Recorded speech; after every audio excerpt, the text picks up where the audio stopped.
आरक्षण पर supreme court ने लगाई मुहर। 5 सदस्यीय संविधान पीठ के 3 जजों ने आरक्षण के पक्ष में दिया अपना फैसला।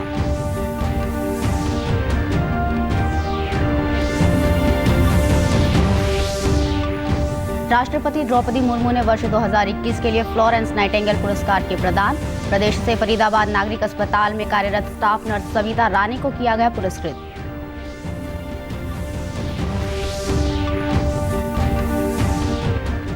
भ्रष्टाचार पर रोक लगाने के लिए प्रदेश सरकार द्वारा बनाया गया रिवॉल्विंग फंड। रिश्वत मांगने वाले सरकारी कर्मचारियों को पकड़वाने के लिए इस फंड का होगा इस्तेमाल।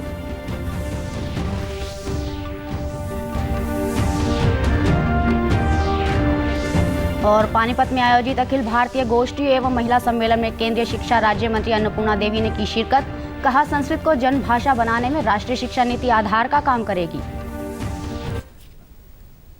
नमस्कार, मैं ममता रानी। अब समाचार विस्तार से। सुप्रीम कोर्ट ने आर्थिक रूप से कमजोर वर्ग के लोगों के लिए 10% आरक्षण को बरकरार रखा है। सुप्रीम कोर्ट ने 10% आरक्षण की वैधता को चुनौती देने वाली याचिकाओं पर आज अपना फैसला सुनाते हुए इसे संवैधानिक करार किया है। सुप्रीम कोर्ट ने अपने फैसले में कहा कि ईडब्ल्यूएस आरक्षण की व्यवस्था से संविधान का उल्लंघन नहीं होता है। 5 न्यायाधीशों की संविधान पीठ में से 3 न्यायाधीशों ने इस पर सहमति जताई है। न्यायाधीश दिनेश महेश्वरी, न्यायाधीश बेला त्रिवेदी और न्यायाधीश जेबी पारदीवाला ने अधिनियम के पक्ष में राय दी है, जबकि न्यायमूर्ति एस रविंद्र भट्ट ने कानून को भेदभावपूर्ण और बुनियादी ढांचे का उल्लंघन बताते हुए इस पर असहमति व्यक्त की। वहीं प्रधान न्यायाधीश यू ललित ने न्यायमूर्ति एस रविंद्र भट्ट की राय का समर्थन किया। तरीके से ये 91 में इस तरीके का रिजर्वेशन दिया गया था, मगर 91 में जब ये इंदिरा साहनी का जजमेंट आया तो ये माना 9 जजेस ने कि जिस तरीके से आर्थिक आधार अगर आप रिजर्वेशन का लेते हैं तो ये कॉन्स्टिट्यूशनल फ्रॉड है। उस इश्यू को उसके बाद में कभी फिर इसके बाद गुजरात में एक बार जरूर दिया गया था 10% रिजर्वेशन थ्रू नोटिफिकेशन, मगर वो भी हाईकोर्ट ने स्टेक डाउन कर दिया था। उसके बाद में एसएलपी यहाँ पेंडिंग थी। इलेक्शन के पहले आनंद फानन में 10% आर्थिक आधार पर आरक्षण दिया गया, जिसको आज यहाँ पे मेजोरिटी व्यू है जस्टिस महेश्वरी के साथ में justice Bela Trivedi and justice Pardiwala, इनके व्यू ने अपहेल्ड किया है कॉन्स्टिट्यूशन अमेंडमेंट को। संवैधानिक पीठ की 4 पीठ ने जजमेंट प्रोनाउंस किया। जजमेंट बहुत बड़े थे। उसके बाद जस्टिस 3 जजों ने उसमें कहा कि ये जो संशोधन किया गया है वो संविधान की मंशा के अनुरूप है, जबकि जस्टिस रविंद्र भट्ट और जस्टिस मुख्य न्यायमूर्ति ललित ने कहा कि ये संविधान की मंशा के विपरीत नहीं है और एक्सक्लूजन जो किया गया है वो संविधान की जो मूल भावना है या उसके अनुच्छेद हैं उसके अगेंस्ट है।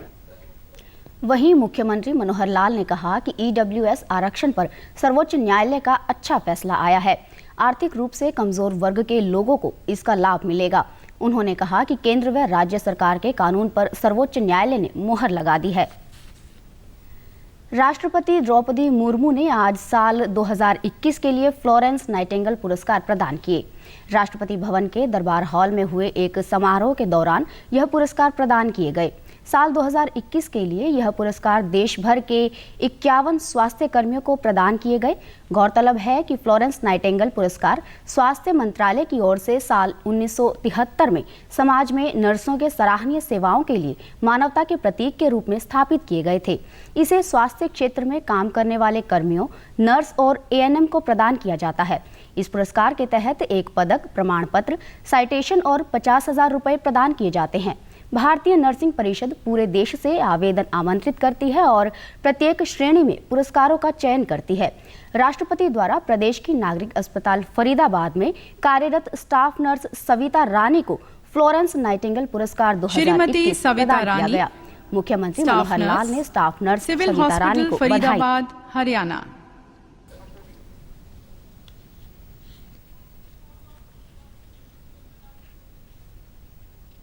प्रदान की हैं। आप नियमित रूप से रक्तदान के लिए एक प्रेरक का कार्य कर रही हैं और आपको रक्तदान शिविर आयोजित करने के लिए रेड क्रॉस सोसाइटी और बहुत से अन्य गैर सरकारी संगठनों द्वारा कई प्रशंसा प्रमाण पत्रों से सम्मानित किया जा चुका है। श्रीमती सविता रानी।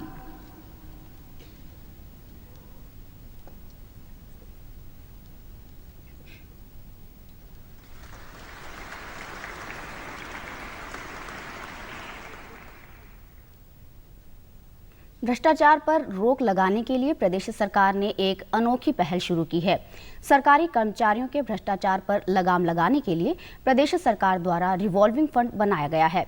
स्टेट विजिलेंस ब्यूरो के एडीजीपी अजय सिंघल ने बताया कि प्रदेश सरकार की इस पहल के मुताबिक अगर कोई भी सरकारी कर्मचारी रिश्वत मांगता है और अगर पीड़ित के पास रिश्वत देने के लिए पैसे नहीं हैं तो उसे सरकार पैसे देगी। प्रदेश सरकार रिश्वत की मांग करने वाले सरकारी कर्मचारियों को पकड़वाने के लिए ट्रैप मनी के रूप में 1 करोड़ रुपए का रिवॉल्विंग फंड बनाने जा रही है।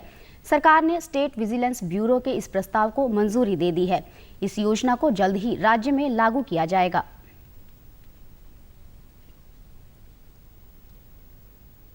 विजिलेंस ब्यूरो ने एक नई स्कीम निकाली है जिसमें को नाम दिया रिवॉल्विंग फंड।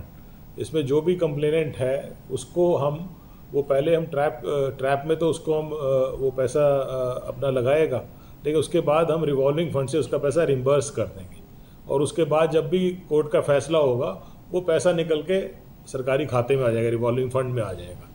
इससे वही पैसा घूमता रहेगा, सरकार के ऊपर कोई एक्स्ट्रा बर्डन नहीं पड़ेगा और कंप्लेनेंट को उसका अपना पैसा वापस मिल जाएगा।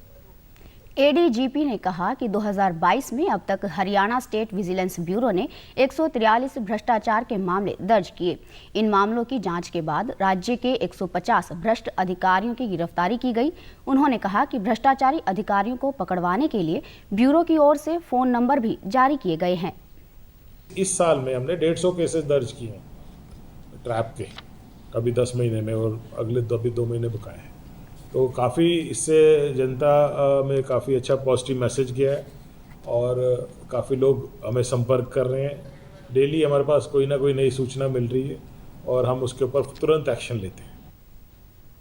पानीपत में कल आयोजित हुई 3 दिवसीय अखिल भारतीय गोष्ठी एवं महिला सम्मेलन में मुख्य अतिथि के तौर पर केंद्रीय शिक्षा राज्य मंत्री अन्नपूर्णा देवी ने शिरकत की। केंद्रीय शिक्षा राज्य मंत्री ने कहा कि राष्ट्रीय शिक्षा नीति में संस्कृत को प्रभावपूर्ण भाषा बनाने का कार्य किया है। संस्कृत को जन भाषा बनाने में राष्ट्रीय शिक्षा नीति आधार का काम करेगी। उन्होंने कहा कि यदि अपनी सभ्यता, संस्कृति और इतिहास को जानना है तो संस्कृत को न केवल पढ़ना होगा अपितु इसे आत्मसात भी करना होगा। समृद्ध भाषा है और इसको और अधिक ऊंचाई तक ले जाने के लिए, उसको सशक्त और जन जन तक पहुंचाने के लिए संस्कृत भारती के माध्यम से जो ये प्रयास किए जा रहे हैं बहुत ही अच्छा प्रयास है। और आने वाले समय में जिस तरह से आदरणीय प्रधानमंत्री जी ने राष्ट्रीय शिक्षा नीति में संस्कृत की महत्ता पर विशेष जोर दिया है, निश्चित तौर पे आने वाले समय में ये हमारी प्राचीनतम भाषा है, सर्वमान्य भाषा है। परिवहन मंत्री मूलचंद शर्मा ने कहा कि प्रदेश की कल्पना चावला, संतोष यादव आदि महिलाओं ने नारी सशक्तिकरण को अंतर्राष्ट्रीय स्तर पर बढ़ावा दिया है और देश का नाम रोशन किया है। कोने कोने से, हर देश के कोने से, बोली भाषा हर क्षेत्र से लोग आए हैं और जो सम्मेलन रखा है ये देश और दुनिया की दिशा तय करेगा, आने वाली पीढ़ी की दिशा तय करेगा और हमारे संस्कार भी तय करेगा। ये ऋषि मुनियों का देश है और ऋषि मुनियों की जो संस्कृति है उस परंपरा को हम पूरे देश में प्रसार करना। प्रधानमंत्री किसान समृद्धि केंद्रों से किसानों को उचित दर पर समस्त कृषि उत्पाद एक ही छत के नीचे मिल रहे हैं। इससे किसानों को काफी सुविधा मिली है। करनाल में प्रधानमंत्री किसान समृद्धि केंद्र पर आए किसानों को इफ्को के अधिकारी मिट्टी, पानी और खाद की जानकारी के साथ ही स्वच्छता के प्रति भी जागरूक कर रहे हैं। इफ्को के वरिष्ठ क्षेत्रीय प्रबंधक ने कहा कि इस केंद्र में खेती की जरूरत की हर चीजें उपलब्ध है और केंद्र को आधुनिक जरूरतों के हिसाब से विकसित किया गया है। प्रधानमंत्री किसान समृद्धि केंद्र में हमने इसको परिवर्तित कर दिया है। उस किसान समृद्धि केंद्र के परिवर्तन से कई सुविधाएं किसानों को मिलने जा रही है। जैसे एक तो किसान जो खाद, बीज, दवाइयाँ इफ्को की यहाँ मिलती थी, नैनो खाद मिलता था, उसके साथ साथ जो मिट्टी की जांच की सुविधाएं, किसान अपना मिट्टी के नमूने यहाँ ला सकता है, उसकी जांच हम करवाएंगे। उसके साथ साथ पानी की नमूने की जांच और जो सीएससी की सुविधाएं जिसमें किसान आके अपने सीएससी से जो संबंधित सारे काम यहाँ कर सकते हैं, उसको कहीं और नहीं जाना पड़ेगा। वहीं किसानों ने कहा कि प्रधानमंत्री किसान समृद्धि केंद्र से उन्हें सारी सुविधाएं एक ही जगह मिल रही है। यहां साफ सफाई और स्वच्छता का भी पूरा ध्यान रखा जाता है।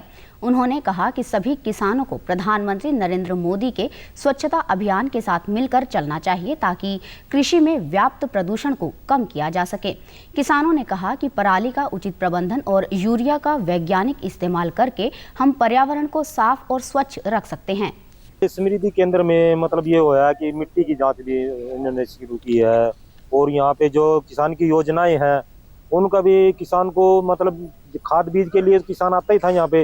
अब किसान को ये सारी योजनाएं के बारे में पता चलेगा, जैसे किसान को खाद पे क्या सब्सिडी मिलती है। यहाँ CSC की सुविधा कर दी है, कॉमन सर्विस सेंटर। फार्मर आता है मंडी में अपनी फसल बेचने, उसको कुछ और काम है, कोई आधार कार्ड है या कुछ भी अपना उसने फर्द निकलवानी, कुछ भी ऑनलाइन वो यहाँ से ले सकता है। आगामी 9 और 12 तारीख को होने वाले पंचायत चुनाव को लेकर पुलिस प्रशासन तैयारियों में जुटा है। इसके तहत आज सिरसा पुलिस अधीक्षक डॉक्टर अर्पित जैन ने अपने कार्यालय में पत्रकार वार्ता को संबोधित किया। उन्होंने कहा कि चुनाव के माहौल को खराब नहीं होने दिया जाएगा और आपराधिक किस्म के लोगों पर कड़ी नजर रखी जाएगी। पुलिस अधीक्षक ने बताया कि जिले में 388 स्थानों पर कुल 929 बूथ बनाए गए हैं, जिनमें 73 संवेदनशील तो 65 अति संवेदनशील बूथ हैं। उन्होंने बताया कि बॉर्डर एरिया पर स्थापित किए गए पुलिस नाकों के अलावा जिले के साथ लगती राजस्थान और पंजाब सीमा पर वहां के पुलिस अधिकारियों से समन्वय स्थापित कर संयुक्त नाके भी लगाए गए हैं ताकि सीमा पार से आने वाले प्रत्येक व्यक्ति की जांच की जा सके।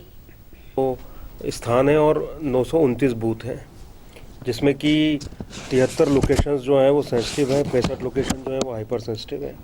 और हमने 10 गांव जहां पे कोई पुरानी समस्याएं रही है या जो प्रॉब्लमेटिक विलेज हैं वो आइडेंटिफाई किए हैं। इसके अलावा कुछ शरारती तत्वों को भी चिन्हित किया गया है, जिनके हमारी कंटिन्यूस पुलिस जिनका सर्वेलेंस कर रही है। और लगातार हम लोग बैठक भी कर रहे हैं, जो मौजूद लोग हैं, जो रेस्पेक्टेबल सिटीज़न हैं, लोगों से संपर्क भी कर रहे हैं ताकि चुनाव आचार संहिता के अनुसार हो और कोई भी इसमें हिंसा या कोई भी गलत गतिविधि ना हो। पुलिस अधीक्षक ने आमजन से आह्वान करते हुए कहा कि वे निर्भीक होकर अपना मतदान करें और किसी भी प्रकार के प्रलोभन में न आए। उन्होंने कहा कि यदि किसी पक्ष में मतदान डालने में आपको धमकाया जाता है तो तुरंत पुलिस को सूचित करें ताकि ऐसे लोगों के खिलाफ कड़ी कानूनी कार्रवाई की जा सके। जैसे कई लोग होते हैं जिन्हें वेपन की ज़रूरत होती है, पर अगर कोई भी इसका गलत उपयोग करता है या चुनाव में हिंसा या डर फैलाने के लिए इस्तेमाल करता है तो उन पर पर्चा भी होगा और उनका लाइसेंस भी कैंसिल होगा। जी हाँ, बाहर से लगभग 1400 के आसपास जो है मुलाजिम आ रहे हैं जो कि यहाँ पे चुनावी ड्यूटीज़ देंगे। उसमें एक्स्ट्रा फोर्स भी लगाई जाती है और साथ ही जो हमारी पेट्रोलिंग पार्टीज़ हैं वो वहाँ ज़्यादा से ज़्यादा पेट्रोलिंग करेगी। और हमारा प्रयास है कि हर 2-3 मिनट में एक पेट्रोलिंग पार्टी किसी न किसी जो स्थान है वहाँ पर पहुँच। मुख्यमंत्री मनोहर लाल ने कल करनाल में हरियाणवी लोक गायक दादा लक्ष्मी पर बनी फिल्म दादा लक्ष्मी के प्रीमियम शो को देखा। इस अवसर पर उन्होंने कहा कि यह फिल्म हरियाणवी लोक कला व संस्कृति को अपने में समेटे हुए है। उन्होंने कहा कि फिल्म के लिए प्रदेश सरकार हर संभव मदद करेगी और इसके लिए इस फिल्म को स्टेट GST मुक्त कराने के लिए प्रयास किया जाएगा। मुख्यमंत्री ने कहा कि इस तरह की हरियाणवी फिल्मों को बढ़ावा देने के लिए प्रदेश सरकार ने फिल्म पॉलिसी बनाई है, जिसके अंतर्गत आर्थिक सहायता व अन्य मदद दी जा रही है। उन्होंने कहा कि पंचकुला में फिल्म सिटी बनाई जा रही है, जो फिल्म निर्माताओं के लिए मददगार साबित होगी। प्रदेश सरकार ने हरियाणवी कलाकारों व फिल्मों को आगे बढ़ाने के लिए राज्य में अनुकूल माहौल बनाया है। मुख्यमंत्री ने कहा कि यह खुशी की बात है कि दादा लक्ष्मी फिल्म को राष्ट्रपति द्रौपदी मुर्मू द्वारा राष्ट्रीय फिल्म पुरस्कार से सर्वोत्तम हरियाणवी फिल्म के रूप में पुरस्कृत किया गया है। अंत में इस बुलेटिन के मुख्य समाचार एक बार फिर।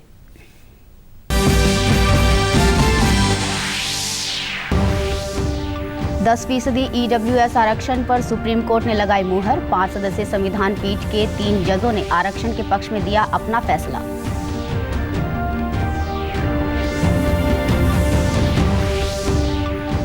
राष्ट्रपति द्रौपदी मुर्मू ने वर्ष 2021 के लिए फ्लोरेंस नाइटिंगेल पुरस्कार किए प्रदान। प्रदेश से फरीदाबाद नागरिक अस्पताल में कार्यरत स्टाफ नर्स सविता रानी को किया गया पुरस्कृत।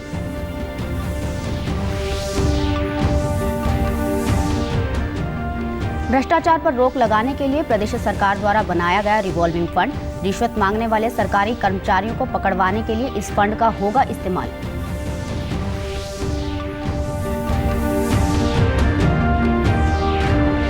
और पानीपत में आयोजित अखिल भारतीय गोष्ठी एवं महिला सम्मेलन में केंद्रीय शिक्षा राज्य मंत्री अन्नपूर्णा देवी ने की शिरकत। कहा, संस्कृत को जनभाषा बनाने में राष्ट्रीय शिक्षा नीति आधार का काम करेगी। समाचारों में आज इतना ही। नमस्कार।